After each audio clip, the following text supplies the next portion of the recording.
What's going on, boys and girls? Welcome back to another video. Alright, I promised you guys a Evil Ryu event Satsui Awakening review. I do this every time. Every time an event comes out, I do a review. Other content creators do a review. And I'm usually fairly frank and honest about it. I think I'm fairly fair, right? I don't really kick them when they're down all the time because I see they put effort, right? Usually the effort, I give an A for effort. I give an F for execution. Okay. In this regard, Satsui Awakening had some promise. So I'm going to tell you guys where the ups and downs were. We're going to start off with the ups. The character himself, Evil Ryu, when he came out, came guns a-blazing. This was the most unique character outside of MHK that has come out in a very long time and brought something with him that no other character had, and that is a way to destroy Bison with his damage immunity removal. That includes E-Honda, Abel's Shield, etc., right? So there was something new that could have been said about this character that no one else possessed, and it made the event hype. Not just the event, but the whole week was hype. At least I thought it was going to be. And then the event came out. So what started off as actually a fairly good event with the Vega boss, right? So let's go into it real quick. With being the Vega boss up here, and then being the Tikami boss, started becoming a little more stale.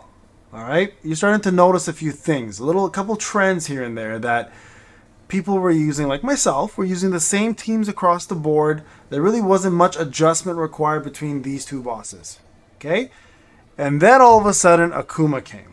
Okay, so we all thought if you read the strategy on somebody, it should tell you the right information. And this is where it started getting messy, and this is where they started losing me. And losing their efforts and their score for me from an effort perspective. Okay? I'm going to explain to you guys, if you guys watch the videos, you already know what I'm talking about, right? When Akuma dropped as a boss, we thought, okay, another just DPS race. But he had a mechanic which was very unique. And you know what? When the mechanic first came out, I was like, okay, this is cool. All of a sudden, everyone's doing half the damage. And we're just wondering how the hell this works. So you go into two things. Number one, he killed Bison, which was unique in itself. So we're like, what is happening? So you check out a strategy and you realize Ghost Shoryuken actually now has damage immunity removal as well, or ignores damage immunity. I apologize. So he pretty much had an Evil Ryu mechanic built in. So all of a sudden, Bison's value dropped quite a bit in that fight, right? So that was good in itself. And I was okay with that because that was fully explained in the strategy. But the problem was when coercion was not explained properly. So the way coercion worked, guys, if you didn't do this event and you're brand new, is he put a dot on you, which for every 15 seconds would reduce your damage by 50%. And then if you were an enemy, or you or a friendly unit did damage, you were able to remove it. Okay, so we started testing, myself, Evo, and we tested for like the entire duration.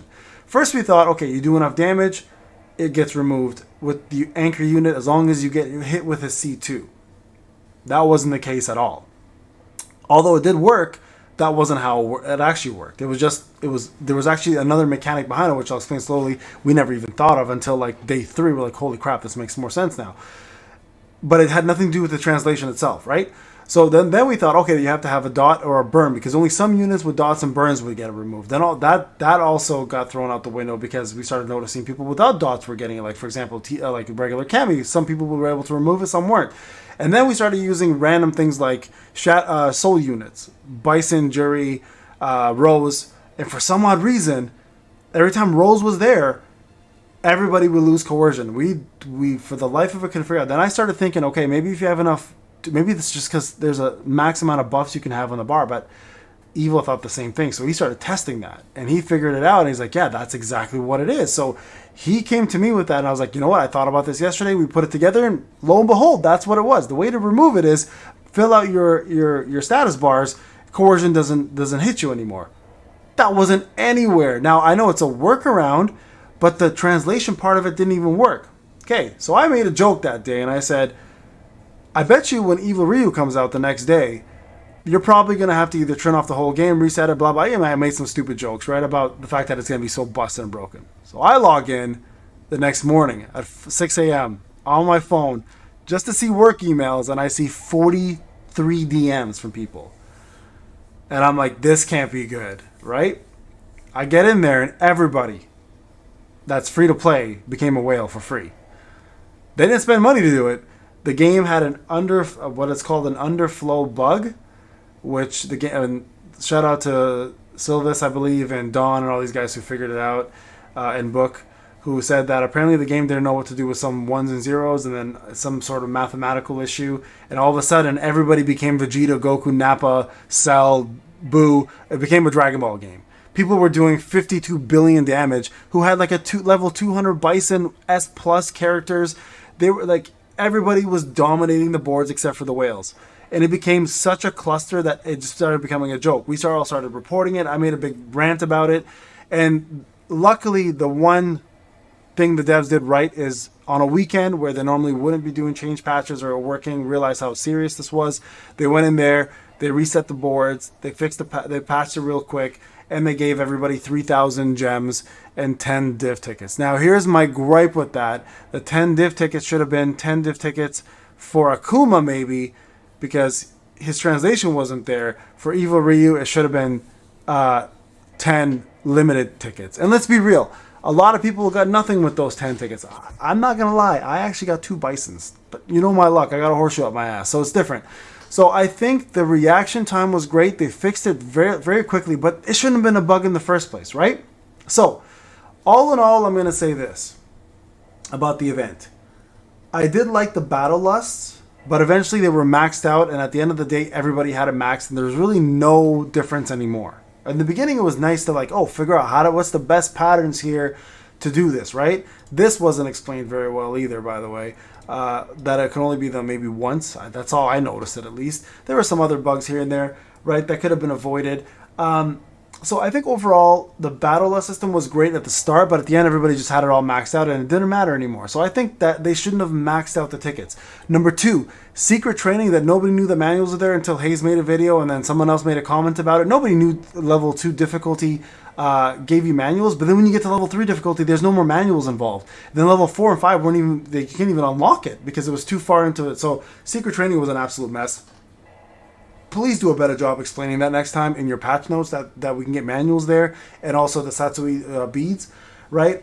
In terms of the achievements, this was, I think, a little bit of a mess as well. This is not even attainable by a lot of people who are free to play, so I think they should have made the rewards a little more handsome at the bottom and a little more probable for free to play to get some of these red stones. I think that's a little BS, to be honest with you. I will say secret training, though. I will say one thing about secret training that was amazing is they gave the leaderboards, and whoever beat it or got the highest got a lot of gems, like 3,000 gems per leaderboard. It was pretty psychotic for that. So that, amazing. Good job on that one. I'll give you guys that at least. But according to this is an absolute mess, right? These here weren't bad, I will say. I mean, you get gems, you get yourself some Satsui, so that was kind of cool. What else can I talk about? Oh, the actual Conqueror's Tower. I actually enjoyed this. I'm not gonna lie, there's a lot of tickets to be had here, so that was pretty damn good too. The puzzles were nice to have. So this I actually did enjoy. It was gate kept again by time. Wasn't a big deal though. So let's go step by step here, okay? This I'm gonna give a B. I mean, it wasn't anything unique. It was fun enough though. I'll give it a B, okay? Battle Lusts. I mean, because it became the same at the end of it all, I'm going to give it a C. Let's give it a passing mark. But it just became the same for everybody at the end. I think they should have had more trees where people can build a little crazier. And at the end, you didn't have the ability to max this all out. I think that's a little silly.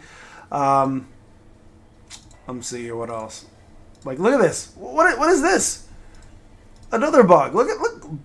F for achievements. Completely.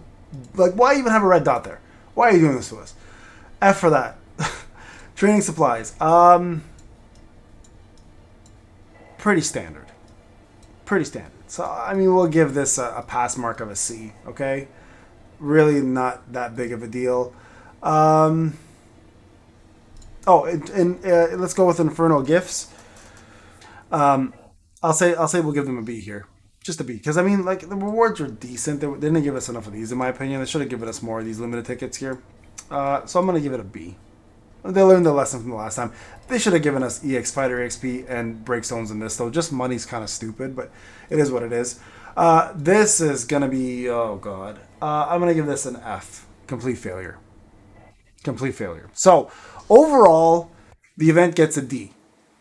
All right, I'm gonna give it a D. So it's not. It's like a. Fuck, I don't even know what is that. 50%. 50%. I mean, it's a pass by barely. This really killed you guys, man. These last two events here really killed you guys. Like, it sucked for us to have to figure it all out for you. Please, next time, don't make us do that. We're not your testers. And quite honestly, if we're gonna be your testers, start paying us. Give us more limited special tickets. Or instead of the 50, should give us an extra like 2 days worth of tickets. Like, give us an extra 20. Be like 70. Thanks for being our testers, guys. We appreciate it. So that I was really annoyed with. This is kind of stupid too. I wish they just removed this. I think it was dumb to even have this in the first place. Each fighter gets fed. Like, why? Like, now people are gonna like skew their. After this is gone, everything's gonna get all skewed in 3 hours. Everyone's numbers are gonna look all weird and stuff, and it's not gonna map up anymore. So overall, guys, not the greatest event. Amazing unit. Amazing unit. Really, really, really poorly handled event. So there's my review on that, guys. Hopefully you guys can throw your opinions my way. I'm curious what you guys thought, but that's my take on it. They could have done better, but hopefully they live and they learn, and we get a better event coming up with whoever's next, which I really do hope it's Goken. I'm not going to lie to you. Anyways, this is Payne. I hope you enjoyed the video, guys. I'll talk to you guys in the next one.